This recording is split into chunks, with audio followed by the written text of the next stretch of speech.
paki-subscribe sa mga hindi pa nakasubscribe dito sa Donmar TV, okay? Para para updated kayo lagi sa ating mga balita at ma-notify ang inyong mga cellphones kung meron tayong breaking news, okay? Sabay-sabay muna tayong mag-follow at subscribe sa Donmar TV. Sabay-sabay, Donmar TV subscribe. 1, 2, 3, go! Ayan, thank you very much. Si Presidente Bongbong Marcos po, o mainly yung Malacanang, nagpalabas na po ng video patungkol dito sa sinabi ni VP Sara. Wag na tayong magpaligoy-ligoy pa at wag na tayong magbulahan. Nagre-react na itong Malacanang sa sinabi po ni VP Sara na kung mapagurgor siya, ipagurgor niya si BBM, F. Eliza at itong si House Speaker Martin Romualdez. So ngayon, pakinggan po natin ang resback. Nagre-reply na itong si Bongbong Marcos kay VP Sara. Okay? Without further ado, pasok Bongbong Marcos. Babanatan ka namin Bongbong Marcos ha. Babanatan kita, walang personalan. Okay. Ayan si Bongbong Marcos na nabudol tayong lahat. Play! Nakakabahala ang mga pahayag na narinig natin itong mga nakarang araw. Nandyan ang walang pakundangang pagmumura at ang pagbabanta ng planong ipapatay ang ilan sa atin. Kung ganun na lang kadali ang pagplano sa pagpatay ng isang presidente, paano pa kaya ang mga pangkaraniwan na mamamayan? Okay.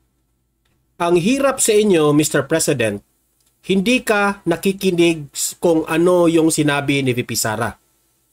Alam ko, Mr. President, yung mga sinasabi mo ngayon, hindi ko lang alam kung ito ay sariling statement mo lang o merong nagsusulat dyan sa mga statement mo at ikaw ay binasa mo lang. Okay? Bakit mo sasabihin na nakakabahala ito dahil sa mga threat nitong mga nagdaang bla bla bla bla bla? Hindi mo ba nakita ang konteksto sa sinabi ni VP Sara, Mr. President? Ipaliwanag ko sa iyo. Ang sinabi niya, kung mapagurgur siya, saka siya aaksyon at gaganti sa inyo. Yun ang ibig niyang sabihin. Kasi nililihis niyo ang sinabi ni VP Sara. Si VP Sara lang po ay gaganti kapag magurgur siya. Siya ang unang magurgur, saka kayo. Kasi gaganti siya. Yan ang ibig niyang sabihin. Wala siyang sinabi na ipagurgur kayo. Ipagurgur si Martin. Ipagurgur si Liza. Walang ganon. Ang sabi niya, mangyari lamang yan kapag siya yung nauna. Okay? Linawagin natin ha, Mr. President ha. Kasi naghahasik kayo ng kasinungalingan eh. Sabi nga ng taong bayan, sinungaling kayo. Yung ganyang kriminal na pagtatangka ay hindi dapat pinapalampas. Yan ay aking papalagan. Kasi sinabi mo na papalag ka, di ba? Papalag ka. Ngayon, ang tanong ko sa iyo, paano ka papalag? Yan ang malaking tanong. Papalag ka. Anong gagawin mo kay Vice President Sara Duterte? Let the people know kung ano yung gagawin mo kay VP Sara. Huwag puro salita. Kasi pumalag ka sa sinabi ni VP Sara. Sabihin mo rin sa taong bayan, bakit ka pumalag at ano ang gagawin mo kasi papalag ka. Di ba? Ipag-alam mo. Kasi kung papalag ka, hindi namin alam, kakasuhan mo? Ipa-impeach mo? O ipagurgor mo ba si VP Sara? Nagtatanong kaming taong bayan. Di ba? Kasi puro ka lang salita. Baka nagsisinungaling ka lang. Baka meron papalag ka. O anong gagawin mo? O baka tinatakot mo si VP Sara. Huwag mong takutin si VP Sara. Ha? Kasi hindi po natatakot yan. Tingnan mo yung mata mo, Mr. President, galit na galit ka. As a democratic country, we need to uphold the rule of law. Ako, bilang pinuno ng Executive Department at lahat ng mga nanunungkulan sa pamahalaan ay may sinumpaang tungkulin. O bakit cut yung video ni Bongbong Marcos? Bakit nyo inedit? Bakit? Mali siyang bumasa? Huwag edit-edit. Explain diretso ng diretso. Natutup din at pangangalagaan ang konstitusyon at ang ating mga batas. Kaya hindi tama ang pagpigil sa mga halal ng bayan sa paghahanap ng katotohanan. Hindi na sana hahantong sa ganitong drama kung sasagutin. Hindi na sana hahantong sa ganitong drama kung ipinagtanggol mo since from the start si VP Sara. Paano? Iniwan mo. Nabudol mo kami. Akala ko ba unity kayo? Iniwan mo. Hindi na sana hahantong ng ganito kung hindi mo iniwan. Kung ipinaglaban mo lang kasi sabi mo, unity. Bangag ka eh. Lamang ang mga lehitimong katanungan sa Senado at sa House of Representatives. Ang katotohanan ay hindi dapat itokhang. Tapos na sana ang usapang ito kung tutuparin lamang ang Tapos na sana itong usapang ito kung hindi mo kami binudol. Akala ko unity kayo. Bakit hindi mo ipinagtanggol si VP Sara ni Tambaluslos nung una pa? Wala sanang ganitong away. Kung ipinagtanggol mo lang. Kaso, binudol mo kami, Bongbong Marcos. Sa panahon ng kampanya, nagmamayabang ka na the only way na uunlad ang bansa natin ay mag-unite ang Duterte at Marcos. Di ba? Sabi mo yan. Ano ginawa mo? Ano ginawa mo? Binangag mo ng binangag si VP Sara. Hindi mo ipinagtanggol sa mga binatikos niya. Binatikos siya ng binatikos. Wala kang ginawa. Ang paang panata na bilang lingkod bayan ay magsabi ng totoo at hindi hahadlangan. Imbis na diretsahang sagot, nililihis pa sa kwentong chicheria. Bakit? Bakit niya nililihis? Kasi ikaw, nililihis mo rin ang taong bayan. Paano? Gusto ng taong bayan magpa-drug test ka. Pero tinawanan lang kami. Ikaw yung nililihis. Ha? Bakit hindi ka sumagot sa mga issues na sinabi ni VP Sara? Bakit hindi mo tinanggal si Martin Romualdez sa mga issues na si Martin Romualdez, may issue siya patungkol dyan sa heavy luggage na yan. Nagtatanong kami taong bayan, ano yun? Bakit tiklop ang bibig ninyo? Bakit hindi nyo sinagot diretsa yung mga taong bayan? Kaming taong bayan po, nagtatanong kami. Bongbong Marcos, jadik ka ba? Nagtatanong kami, bakit hindi ka magpa-drug test? Kliyente mo kaming taong bayan, dapat naming malaman yan. Kasi kung hindi ka jadik, well and good, mas mabuti. Patunayan nyo sa amin para maniniwala kami sa lahat ng sinabi mo. Bakit hindi mo tinanggal si Martin Romualdez bilang House Speaker? Na marami siyang issue patungkol dyan sa heavy luggage na yan. Binalita yan ng ibang mga ibang mainstream media doon sa labas ng bansa natin. Nagtatanong kami, totoo ba yun? Bakit hindi mo tinanggal na may issue itong House Speaker mo? Tapos ngayon, you put the blame on VP Sara dahil si VP Sara nagkaganya na ngayon, napuno na si VP Sara, nagalit na siya sa mga ginagawa ninyo. Mr. President, huwag kang magpa-disguise na mabait kayo. Martin Romualdez and Bongbong Marcos, huwag kayong magpa-disguise na kayo yung mabuting tao compare sa mga Duterte. Dahil napaplastikan kami sa inyo. Itong mga Duterte, masama ang magsalita ang bibig pero at least totoo ang kanilang mga sinasabi. Hindi sila plastic sa taong bayan. Kayo, ang tanong, bakit hindi nyo sinasagot ang tanong ng mga taong bayan?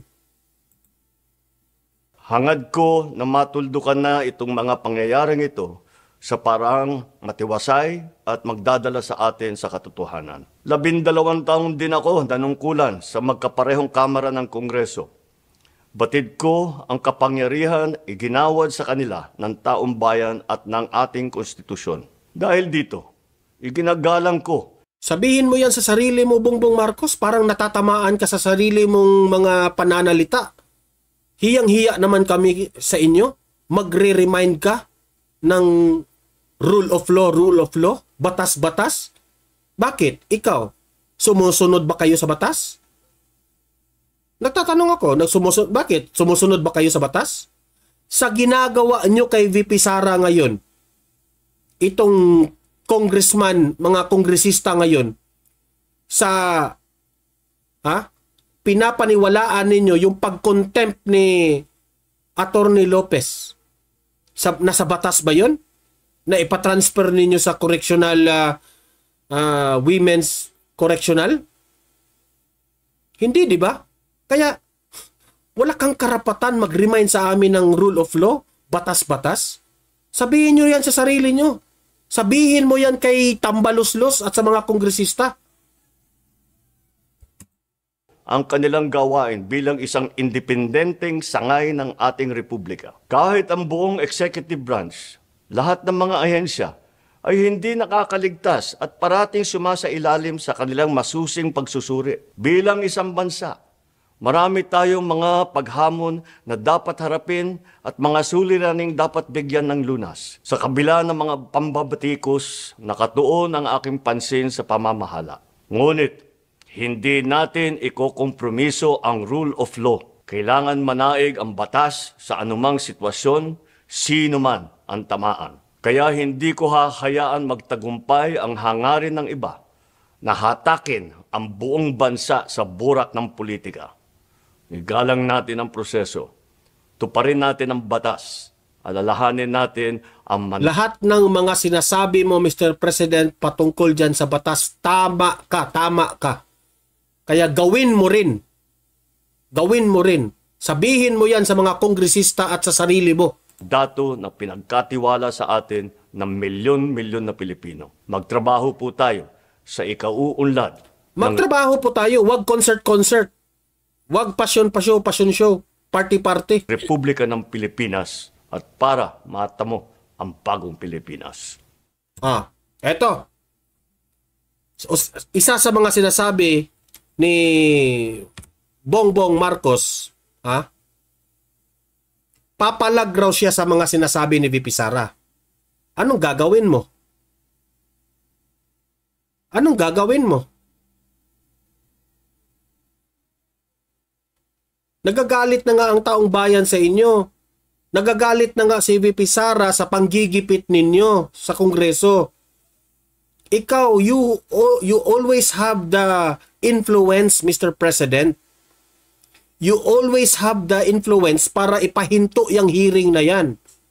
Kasi nag-promise ka na unity kayo ni VP Sara. Anong nangyari? Binudol nyo kami. Akala ko ba magtulungan kayo ni VP Sara? Bakit hindi nyo tinulungan? Nung una pa ang ibig kong sabihin yung una. Bago tumiwalag si VP Sara bilang gabinete mo, Mr. President, you never, wala kang may isang pagtatanggol ni VP Sara dito sa mga issues na ibinabato sa kanya. Sa totoo lang. Kaya, I therefore conclude, in my own opinion, wala akong paki kung hindi kayo maniniwala sa akin o maniniwala kayo sa akin sa akong opinion. This is my own opinion. Sa paniniwala ko, itong resback ni Bongbong Marcos sa statement ni VP Sara, lahat ng ito'y palusot. Lahat ng ito'y rason lamang para si VP Sara ang kanilang i-blame sa lahat-lahat. Na hindi nyo lubos maisip sino ang nagsimula sa gulong ito in the first place. Okay? Eto, ipapakita ko sa inyo. Etong media, I think it's an ambush interview or media interview pagkatapos ng sumagot si VP Sara dito sa House of Representatives. Okay? Eto po. Pakinggan natin si VP Sara at tayo po ay magre-react dito. Play. Sabi nila, evasive. And now you clearly see, she doesn't know anything. Nasa DepEd pa pala tayo. Pero pagdating natin sa OVP, makikita ninyo, she doesn't know anything about confidential funds. So saan doon ang evasive answers? Last question. Nagsusulat, penalize nila si Yusek Lopez for writing a letter to the commission. Mamaya, ipapakita natin kung anong ibig sabihin ni VP Sara. Okay? Kasi, na-penalize ang term na ginamit ni VP Sara. Penalize. Tama ba na ipakulong o ipakontempt itong si Attorney Lopez? Yan ang point ni VP Sara dito. Sumunod ba kayo sa batas, mga Kongreso? On audit on the position of the Office of the Vice President regarding the release of documents regarding confidential funds. Bakit mo ipipinalize ang tao pumirma para sa isang opisina, posisyon ng opisina? Correct. Saan ang hustisya dito? And ano sinabi nila kanina? Diba? Apparently, hindi nila alam ang batas. Ano sabi nila? Questionin mo na lang sa korte. Saan kami pupunta? Sa mga ginagawa sa amin. Mismong komite, alam na nilang mali yung ginagawa nila. Sasabihin lang sa amin, pumunta ka sa korte. Napakadali na sabihin nila, okay,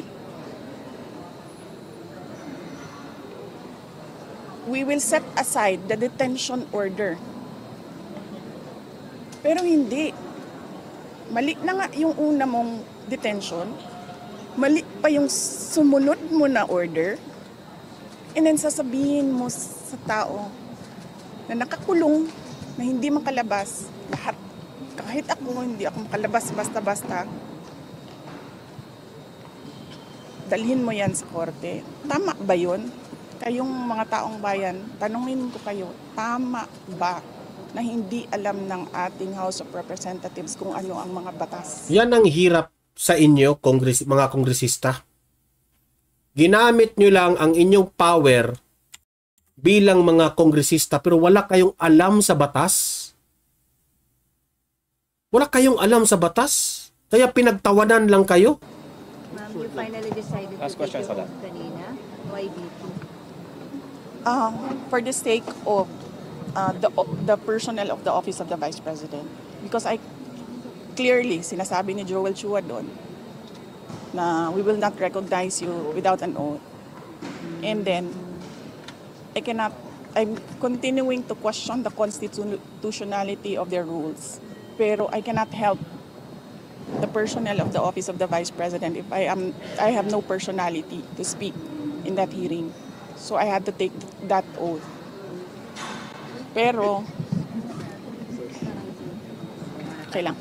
Hindi naman ako galit sa inyo. Nagpapasalamat ako sa inyo sa tulong ninyo kay Yusek Lopez at sa lahat ng OVP personnel. Will you go up to the Supreme Court to question? Because may jurisprudence naman on contempt powers of Congress. Yun na nga sinasabi ko, sir, no? Parang, we don't trust anyone anymore in this country. Correct. Tama yan. Sa administrasyong Marcos, mahirap na kung saan, sa side nila, ha, nahihirapan na sila kung saan tayo maniniwala. We cannot trust anyone anymore in this government of Marcos. Sa totoo lang. We don't expect justice anymore in this country. This is clear political harassment. This is clear political persecution. Pag-threat sa'yo, baliwala. Pag-threat sa kanila, national security. Correct. Di ba? Yan ang punto ko sa iyo, Bongbong Marcos. Si VP Sara po, siya yung naka-receive ng information na may threat sa buhay niya. Ikaw, sabi mo, tinitreten ka ni VP Sara. So, tama yung sinabi ni VP Sara. kapag threat sa amin, ha? Ano yung sinabi ni VP Sara? Sige, ulitin. Baka akala nyo nag-fake news ako, di ba? Baliwala. Pag threat sa kanila na baliwala. Pag threat sa kanila national security. VP Sara, naka-receive siya ng information na ipagurgur siya. Naka-receive siya ng information na ipagurgur siya. Pero, baliwala sa inyo. Baliwala sa administrasyong ito. Ipagurgur ang Vice President, baliwala sa administrasyong ito. Pero, kung may threat laban sa inyo, national security. National security. Isn't it unfair, Mr. President? Kaya nga, sabi ni VP Sara, tama. Gaganti siya. Maghihintay pa siya, di ba? Na magurgur siya. Saka siya magpagurgur sa inyo. Buti na nga yun. Di ba? Kasi kung si VP Sara hindi siya nag-threat sa inyo kung tutuusin man lang. Kung ayaw niyong magurgur, edi huwag niyong ipagurgur si VP Sara. Parang ganyan po ang sinasabi ni VP Sara. Kasi kung si VP Sara po ang i-threaten, baliwala sa inyo. Pero kung si Liza, si Bongbong, o itong si Tambaloslos ang i-threaten, national security, ano ba yan? Unfair! That is unfair. Tama si VP Sara dito. Di ba? Saan ka? Ma'am, konti na lang. Yung post testimony ni Fajardo, do you think that will hold water as far as maybe pinning you down is concerned, or doesn't establish anything? If they file cases or an impeachment case, whatever case, we will answer that in the proper venue. Kung meron man silang hanap na mali doon. But apparently, nakikita nyo kanina na uubos na yung tanong nila. Hindi pa sila makapag-contempt kay Edward. Tingnan mo yan? Kasi Nauubos na yung tanong ninyo. Sabi ni VP Sara, ha? Nauubos na yung tanong ninyo? Nauubos na yung script ninyo? Tapos, hindi pa rin ninyo mapapatunayan na si VP Sara ay merong anomalyang ginawa. Naku po. sasabi ng totoo yung tao. Ma'am, you said contempt. Are you expecting again in contempt sa hearing ngayon? Yes, we expect that. We expect contempt, detention. We expect, ang term ni Yusek Laika is terrorizing me. We expect them to terrorize the Office of the Vice President personnel.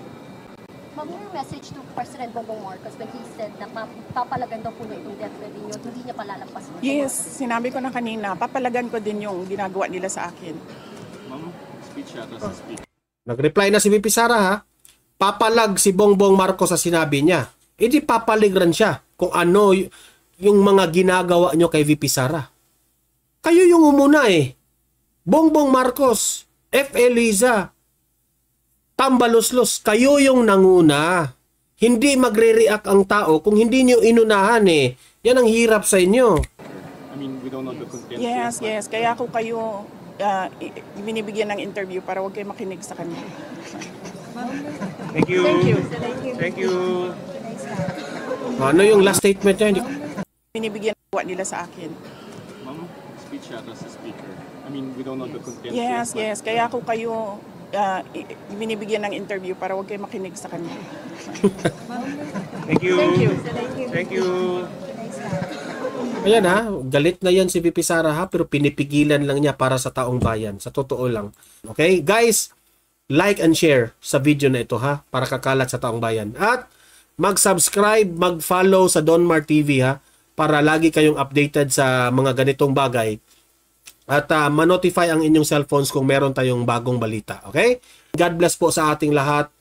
Mabuhay ang Pilipinas!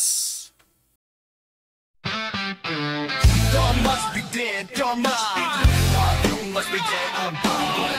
Dawn must be dead, dawn must be dead, must be dead. Si Don Man, dito na laging nakaabang. Hatid ang balita mula umaga hanggang gabi. Politika sa Pinas, bawat galaw na subaybayan, kasama ka sa kwento ng bayan. Laging may saysay, laging updated sa kwentong politika. Si Don Mar ang kasama mo sa bawat balita, sa bawat issue at pangyayari sa bansa. Don Mar TV, para sa bayan talaga.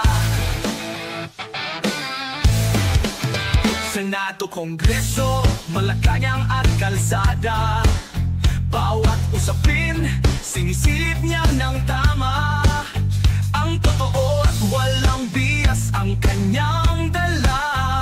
Para sa Pilipino, bawat kwento'y may halaga. Laging updated sa kwentong politika. Si Don Mar ang kasama mo sa bawat balita, sa bawat issue at pangyayari sa bansa. Don Mar TV, para sa bayan talaga. Kung gusto mo ng balita, dito ka tumutok. Walang kasinungalingan, dapat at walang halong usok. Si Don Mar ang gabay mo sa katotohanan. Bawat balitang dala sa bayan nakalaan. Laging updated sa kwentong politika. Si Don Mar ang kasama mo sa bawat balita, sa bawat issue at pangyayari sa bansa. Don Mar TV, para sa bayan talaga. Don Mar TV, ang iyong kakampi sa balita. Tunay na serbisyo sa bayan, nakatuon ang mata. Kaya't mag-subscribe na para lagi kang una. Sa kwentong politika ni Don Mar TV, tayo magkakais.